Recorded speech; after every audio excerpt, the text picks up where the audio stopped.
Wait, what if I told you that the league most excited to have Messi is also the one suffering the most from having him? Yes, you read that right. While stadiums fill up and cameras never stop pointing at the Argentine number 10, there's something no one wants to admit out loud. MLS built its moment of glory around a single figure, and when that figure is absent, the entire ecosystem trembles. Can you imagine depending so much on one person that even your rivals complain, even though it benefits them financially? What happens when the schedule adjusts with him in mind, when broadcasts revolve around him, when even the entire business breathes through his presence? This isn't just football. It's a risky experiment that could explode at any moment. In this video, you'll discover 3 things. First, you'll understand why rivals complain even though it benefits them. Second, you'll see how the media narrative and the league's emotional calendar get altered. And finally, the end answers. Does it benefit or hinder real growth? Stay until the end and you'll understand why. When Messi arrived in MLS in July 2023, no one doubted he would change the rules of the game. But what happened afterward exceeded any forecast. He didn't just score goals or dish out assists with that ease that seems insulting to the rest of us mortals. He transformed the league's entire map. Suddenly, teams that previously struggled to fill half their stadiums started seeing numbers they never imagined. More than 70,000 people in Kansas City, more than 65,000 in New England, all to watch Inter Miami visit. Average attendance jumped to more than 23,000 spectators per match, an absolute record in the competition's history. 10 clubs matched or broke their own attendance records, with 213 sold-out matches. The numbers don't lie. The Messi effect exists, it's measurable, and it's everywhere. But here's where the first problem no one wants to mention begins. Those crowds didn't come to watch MLS, they came to watch Messi. The difference is brutal, because when he didn't play, the numbers dropped back down. Even excluding the Argentines' matches as a visitor, attendance was still record-breaking, yes, but the emotional peak disappeared. Rival clubs sold tickets weeks in advance when they knew Inter Miami was coming to visit. They adjusted prices, opened extra stadium sections, prepared special experience packages for fans who might never return.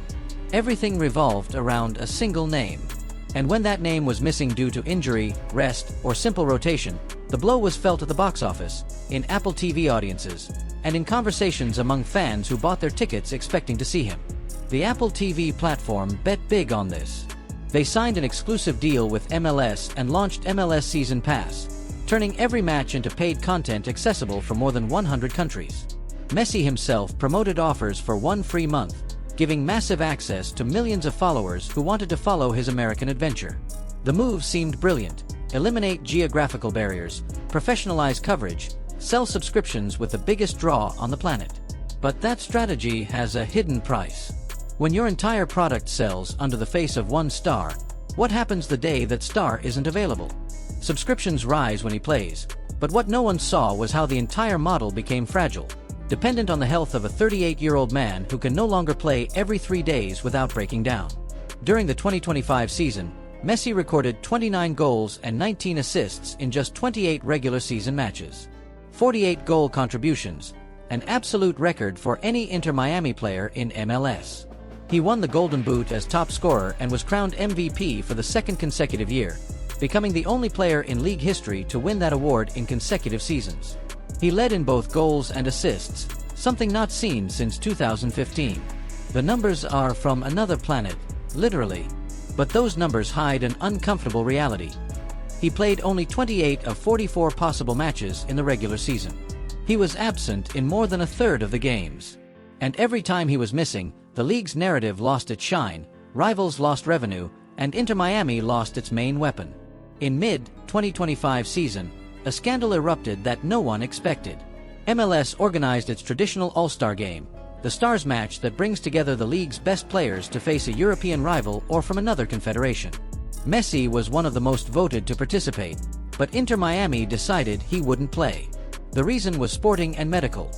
He had played 9 matches in 35 days, accumulating minutes between MLS and the Club World Cup. The coaching staff, led by Javier Mascherano, understood that continuing to squeeze the Argentine in an exhibition match was an unnecessary risk. They prioritized the player's health and performance in official competitions. The league's response was brutal: automatic 1-match suspension. Messi and Jordi Alba, who also missed for the same reasons, couldn't play the next league match against FC Cincinnati, the conference leader. Jorge Mas, Inter Miami co-owner, publicly defended his players. He called the sanction draconian and made it clear that the decision not to attend the All-Star was the club's, not the players'. Mas revealed that Messi was extremely upset with the measure because he wanted to play, compete, and win. The Argentine didn't understand why prioritizing health over an exhibition event deserved punishment in an official match. Mas went further. He confirmed that if the situation repeated the following year, they would make the same decision. He pointed out that the schedule was unsustainable when official matches combined with media events in the middle of a congested week. MLS Commissioner Don Garber promised to review the policy in the future, implicitly acknowledging that current rules didn't contemplate the reality of players with such demanding schedules. But what no one dares to say is that MLS created a structural problem. It needs Messi at every important event to maintain interest, but the player's body can't sustain that demand, and here appears a clue that changes everything. The easy version says that having Messi in MLS is pure profit. That his presence elevates the level, attracts talent, multiplies revenues, and puts the league on the world map. And yes, all that is true, up to a point. Inter Miami's value doubled, going from $600 million to $1.2 billion in less than 2 years. MLS revenues jumped from $60 million to $190 million. Sponsors multiplied, with a 416% increase in commercial deals. Television and digital audiences grew more than 121%. Even 53% of children in the United States declared they wanted to play soccer after the Argentine's arrival. On paper, it's the perfect signing, the investment that changes everything. The reality is much more complex and, frankly, more unsettling. All that growth isn't distributed, it's concentrated. Stadiums fill up when Messi plays as a visitor, not when other teams play against each other. Streaming subscriptions explode on days when he appears on the field. International media covers the league only when his name is in the starting 11. It's as if MLS had built a house of cards where each card depends on the Argentine 10 being healthy, available, and in form. If any of those three conditions fails, the entire structure wobbles. Rival teams depend financially on his visit to close annual numbers. Organizers adjust schedules thinking about maximizing his exposure. Television networks and digital platforms schedule prime time when he's confirmed. It's pure dependency, disguised as success. During the 2024 season, Messi played 19 league matches and recorded 20 goals with 16 assists, winning his first MVP. In those 19 encounters, Inter Miami achieved a historic record of 74 points in the regular phase, winning the Supporters' Shield as the season's best team. But in the remaining 25 matches the team played without him, the numbers dropped drastically. Offensive effectiveness decreased, results became irregular, and the team stopped looking invincible. It's no coincidence, and now you'll see why. When a squad is built around an exceptional player, the rest of the players adapt to his presence, not to his absence. Plays are designed for him to receive the ball in key areas. Offensive movements seek to free him up. Rival defensive pressure concentrates on neutralizing him, which opens spaces for his teammates.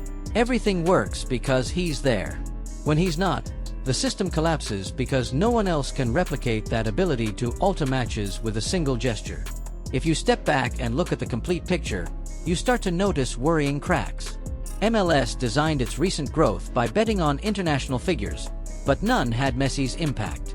Before him, the league attracted players in the twilight of their careers, names who came to enjoy a golden retirement without real competitive pressure.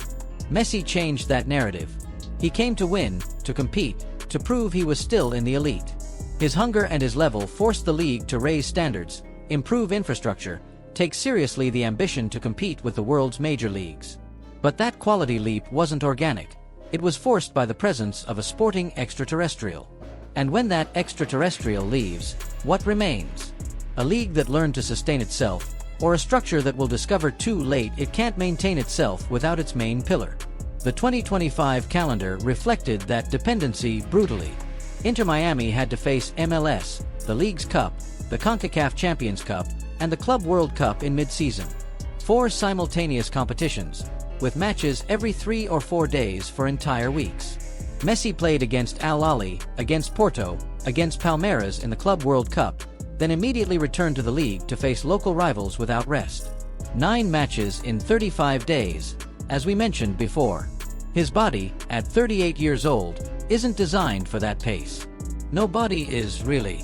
But MLS needed him to play because each absence meant loss of audience, complaints from fans who paid expensive tickets, and media pressure on the club and the league. Rival teams lived an uncomfortable contradiction throughout the season. On one hand, they loved Inter Miami coming to visit because it meant record revenues.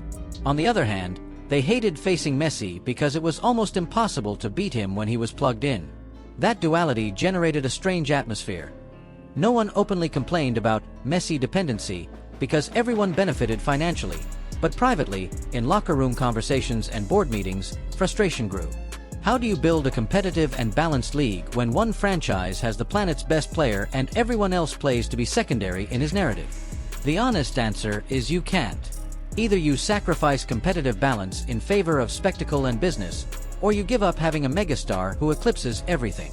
MLS chose the former, but there's a silent factor that explains the impossible. If you subscribe now, you won't miss any detail of what comes next. Messi's impact isn't limited to attendance statistics or jersey sales figures. It goes much deeper. He altered the entire league's media narrative. Before his arrival, US sports media covered MLS marginally, almost as a local curiosity without international weight. After July 2023, every move by the Argentine generated headlines in global networks. ESPN, CNN, European, Asian, and Latin American media started following the league because he was there. That massive coverage brought immediate benefits. More visibility, more sponsorships, more interest from players considering MLS as a viable destination. But it also created a dangerous bubble. The spotlights didn't point at the league, they pointed at one man. Analysts didn't debate the overall competitive level. They debated whether Messi could continue being decisive at his age. The covers didn't celebrate collective growth. They celebrated his goals, his assists, his gestures on the field. That media concentration distorted the league's real value. It made it seem like the entire championship had improved, when in reality only one franchise had made a stratospheric quality leap. The rest of the teams remained competitive with each other, but none could compare to Inter Miami when Messi was available. That gap generated frustration in clubs that invested in infrastructure, youth academies, smart signings, but couldn't compete narratively with a single figure. Their sporting achievements were eclipsed. Their standout players went unnoticed. The organic growth that some franchises had been building for years became invisible under the shadow of an impossible-to-match media phenomenon. The 2025 season showed another dimension of the problem: the alteration of the league's emotional calendar. Traditionally, sports leagues build narrative tension over months. There are key moments: season opener, classics, decisive match days, playoffs. Each event has its specific weight in fans' emotional calendar. But when you have Messi, every match he plays automatically becomes the most important event of the match day. Encounters between other teams lose relevance. Decisive duels for playoff qualification take a back seat if they coincide with an Inter Miami match. The league's emotional hierarchy crumbles because all the spotlights point at one team, one player. That distortion affects the construction of rivalries, one of the pillars of any successful league. The world's great competitions are sustained on historic classics: Barcelona versus Real Madrid, Boca versus River, Lakers versus Celtics. Rivalries that transcend individual players and generate interest even when stars aren't present. MLS tried to build that for years, with relative success in markets like Seattle, Portland, Los Angeles, and Atlanta. But Messi's arrival erased those efforts from the media map. Now, the only classic that matters is any match where the Argentine is present. Neutral fans don't tune in to watch Seattle versus Portland. They tune in to see if Messi keeps breaking records. That dynamic is unsustainable long-term because it builds a league narrative that depends on one man's availability. At the tactical level, dependency manifests in subtle but devastating ways. Javier Mascherano, Inter Miami's coach, designed his entire system to maximize Messi's impact. Positioning of midfielders who constantly seek passes toward him. Forward movements that open spaces for his runs. Defenders who push up on attack knowing they can risk because the Argentine's ability to retain balls and generate numerical superiority compensates. It's intelligent football, no doubt. But it's football built on a fragile premise, that the key player is always available. When Mascherano had to do without Messi for rest or injury, the team changed drastically.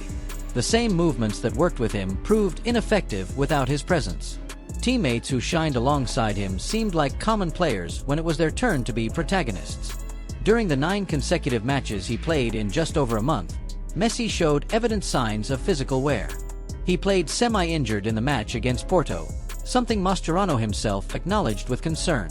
The coaching staff knew that continuing to squeeze him was betting against basic biology.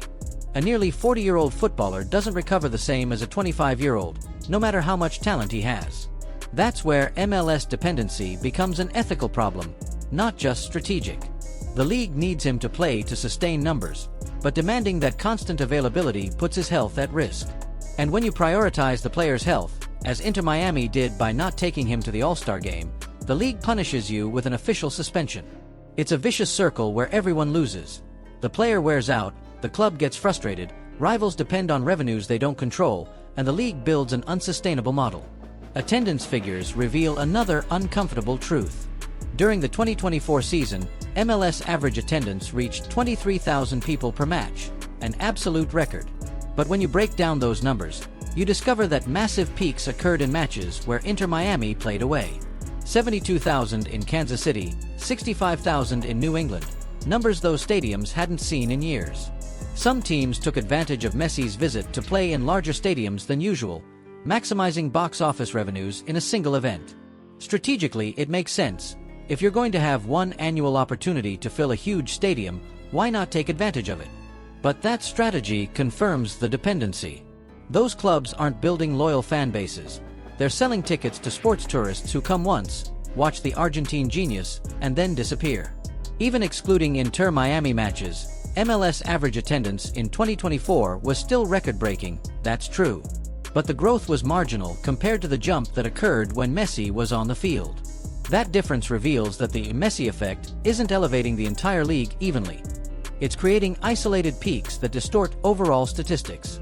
10 clubs broke attendance records, yes, but several of those records occurred precisely when they hosted Inter Miami. 213 sold-out matches sounds impressive until you realize that a significant portion of those sellouts corresponds to encounters where the Argentine was the main attraction. Organic growth exists, but it's much more modest than the aggregate figures suggest. MLS television rights experienced a radical transformation with the Apple TV deal. Previously, the league was fragmented across multiple local and national networks, with irregular coverage and difficult international access. MLS Season Pass centralized everything on one global platform, eliminating geographical blocks and offering every match live and on demand. For Messi's international fans, it was a revolution. They could follow his American career from Argentina, Spain, Japan, or any corner with internet connection. Apple bet big on that model, investing in professional production and promoting the service with the Argentine's face as the main hook. Subscriptions grew, audience peaks multiplied, and the deal seemed to validate the strategy. But behind those successful numbers, there's a question few dare to ask. How many of those subscribers are paying to watch MLS, and how many are paying exclusively to watch Messi? The difference is crucial. If most subscriptions are tied to a single player, the model is fragile by design. When that player retires, how many will renew? How many will discover that, without the Argentine, the league doesn't interest them enough to justify the monthly payment? Apple and MLS celebrate the increase in users, but no one talks about the projected retention rate for when Messi is no longer available. That uncomfortable conversation gets postponed because current numbers are too good to question their future sustainability. The extension of Messi's bond with Inter Miami until 2028 generated relief throughout the MLS structure. It meant the main engine of growth would continue running for at least 3 more seasons. But that extension also confirms structural dependency. The league breathes easy only because it knows it has its most valuable asset guaranteed for additional time. What does that say about the competition's real health? A truly solid league shouldn't depend on one player's contractual calendar to project its future. It should have multiple pillars, multiple narratives, multiple stars sustaining collective interest. MLS has talent, it has growing infrastructure, it has potentially enormous markets. But all of that gets eclipsed because it decided to build its moment of greatest global exposure around a nearly 40-year-old man who, however brilliant, cannot play forever. Messi's contract with Inter Miami was scheduled to end after the 2025 season, but negotiations to extend it continued until recently closing. During that period of uncertainty, every statement by the Argentine, every comment from officials, or every rumor about his future generated tremors in the league. Imagine building your business strategy on such an unstable foundation. Imagine that your revenue projections, your commercial agreements, and your media relevance depend on whether a player decides to stay or leave. It's an enormous business risk, and MLS assumed it consciously because the immediate benefits were too tempting to refuse. But the risks remain there, accumulating silently while everyone celebrates attendance records and audience figures. If this is making you think differently about MLS, hit like and share so more people can see it. The real problem isn't Messi, obviously. It's how MLS decided to manage him. Since his arrival, the league bet everything on immediate spectacle instead of using his presence to build lasting foundations. There was a historic opportunity. Leverage the global attention generated by the Argentine to promote other young and talented players in the league, to build alternative narratives that could sustain themselves when he was no longer there. But that opportunity was wasted because it's easier to sell tickets and subscriptions with Messi's name on the posters than to invest in the patient development of new stars. The consequence is that, 2 years after his arrival, MLS remains Messi's league in global perception, not a competitive league with multiple attractions. Apple TV reported massive peaks linked to the Messi effect, but those numbers tell only half the story. Subscriptions skyrocketed every time the Argentine confirmed his presence in a match, especially in key encounters where everyone expected to see him shine. The platform maximized that, offering promotions with his image, creating exclusive content about his adaptation to the league, and selling MLS Season Pass as the gateway to follow the final stage of a living legend. It worked. Thousands of new users arrived from Latin America, Europe, and Asia, willing to pay for direct access to every minute he spent on the field. But that strategy has a fundamental problem. It converts the league into a secondary product. Subscribers aren't buying American football. They're buying Messi with American football background. And when that background stops having the main star, the inevitable question appears: why do I keep paying? During the 2025 playoffs phase, that question manifested in concrete ways. Inter Miami advanced by eliminating rivals with relative ease while Messi was healthy and available. Each victory generated record audiences, with international broadcasts reaching numbers comparable to Champions League finals in some regions. Sports analysts worldwide commented on every play by the Argentine, dissecting his movements as if documenting football archaeology in real time. Everything seemed perfect until physical wear started taking its toll. In a decisive encounter, Messi had to be substituted early due to muscle discomfort. The stadium fell silent, cameras focused on the bench where he watched frustrated, and the team immediately lost offensive intensity. They ended up winning that match, yes, but the scare was evident. What would have happened if the injury occurred in the quarterfinals? Or in the semifinals? If this surprises you, what's next will blow your mind. The easy version says Inter Miami built a balanced team around Messi, with complementary players capable of sustaining the level when he's not available. That they signed experienced players like Luis Suarez, Sergio Busquets, and Jordi Alba precisely to not depend exclusively on the Argentine. That the sports project has sufficient tactical depth to compete even without its biggest star. On paper, it's a reasonable argument. The club invested in recognized talent, an experienced coaching staff led by Mascherano, and modern infrastructure to sustain championship ambitions. The reality is that those experienced players arrived precisely because Messi was there. Suarez accepted coming to MLS after years in Europe because he knew he would play alongside his best friend again, someone with whom he has football chemistry built over years at Barcelona. Busquets made the same decision, knowing his organizer role would make perfect sense with a Messi capable of converting every filtered pass into a goal opportunity. Jordi Alba, same. The sports project exists, yes, but it was designed specifically to maximize the impact of a single figure. When that figure is missing, the system loses coherence because each piece was conceived based on him, not as an alternative to him. It's like having a Formula One team designed for a specific driver. You can put another driver in the car, but it won't work the same because everything, from aerodynamics to engine configuration, was calibrated for one person's preferences and capabilities. That structural dependency generates consequences beyond on-field performance. Young Inter Miami players, those who could develop as the franchise's own future stars, remain completely eclipsed. No matter how much talent they have, how much effort they put into training, or how much they improve their game, They'll always be Messi's teammates, never protagonists of their own narrative. That limits their media exposure, reduces their market value, and slows their growth as recognizable figures within the league. For the club, that means they're not building long-term assets. They're not forming the next generation of stars who can sustain the project when Messi retires. They're in permanent survival mode, squeezing every drop of talent from the Argentine while it lasts, without a real plan B for the day after.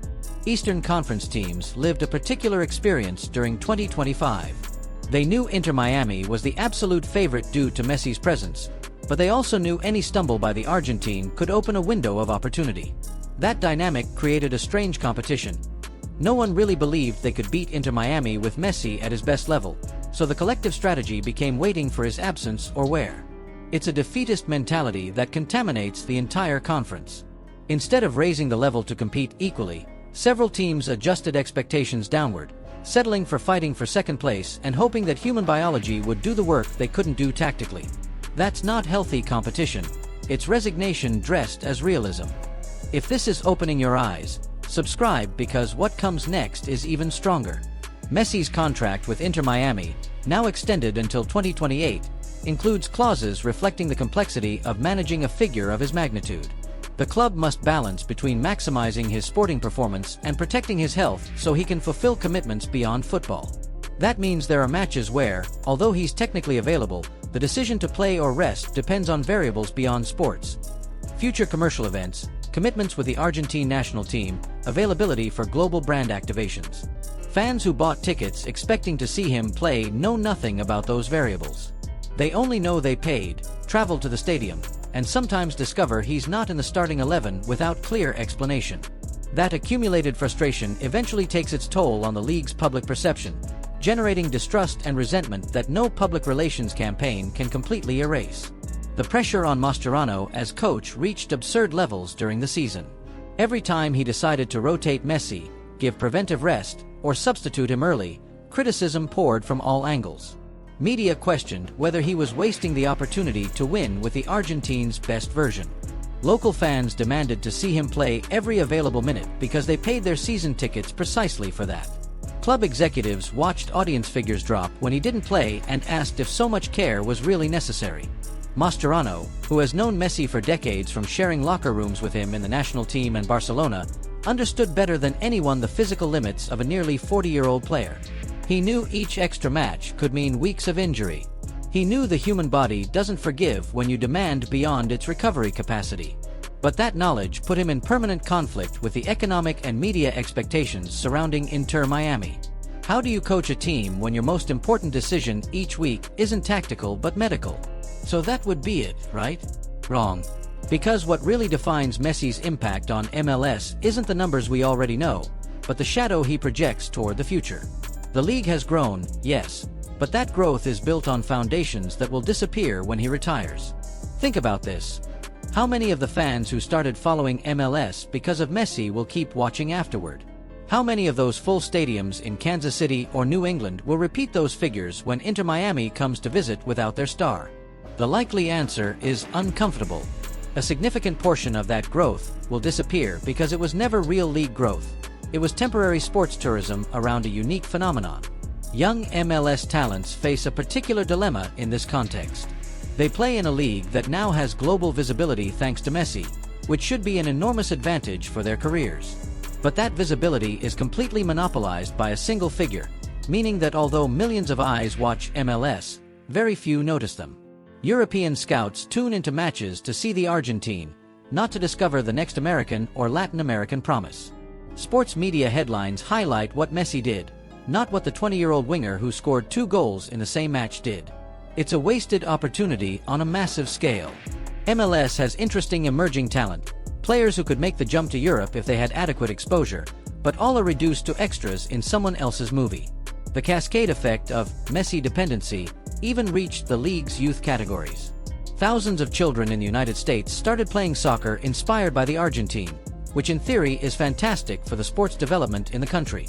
But when you ask those children what team they follow, most answer Inter Miami. When you ask what player they admire, everyone says Messi. When you ask what they want to be when they grow up, they respond like Messi. It's understandable, but also worrying. They're not falling in love with American football as a concept. They're falling in love with a figure that isn't replicable, that doesn't represent the league's typical level, and that will eventually leave. What happens to those children when he's gone? Will they remain interested in MLS when they discover the rest of the matches don't have that magic? Or will they abandon local football to follow European leagues where current global stars are? Officials from other MLS clubs live a permanent contradiction they don't dare express publicly. In franchise owner meetings, everyone celebrates the attendance records and audience figures Messi generated. They raise glasses toasting collective growth, international visibility, new commercial agreements that arrived thanks to his presence. But privately, several of them know their own growth as clubs stagnated. Their particular sports projects didn't advance. Their young talents didn't receive the attention they deserved. Their stadiums filled only when Inter Miami arrived, but looked empty again on normal match days. That unequal growth generates silent resentment, internal tension that will eventually explode when the figure keeping everything together is no longer available. Just when you thought you had it figured out, the true dimension of the problem appears. MLS doesn't just depend on Messi. It depends on him staying healthy, motivated, and brilliant every time he steps on the field. Any performance drop, any prolonged injury, any decision to retire early collapses the entire narrative and commercial structure built around him. It's a monumental business risk, the type of bet that works spectacularly well when everything goes perfectly, but becomes catastrophic when something fails. And in football, things always end up failing. Players age, get injured, lose motivation, make personal decisions that alter collective plans. Building your entire growth strategy ignoring that inevitable reality is, at best, naivety, at worst, strategic negligence. MLS official figures paint a picture of resounding success.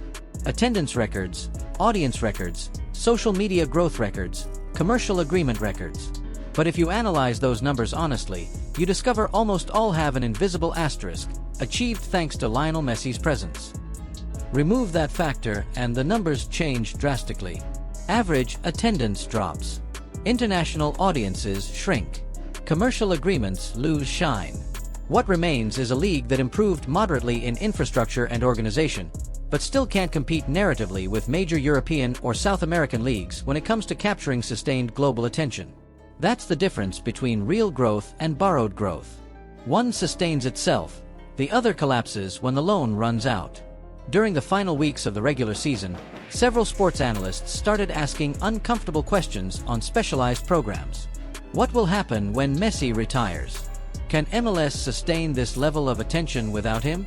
Do clubs have a plan B? Official answers were vague and optimistic. We're building for the future. Growth is sustainable. We'll attract other stars. But no one provided concrete details.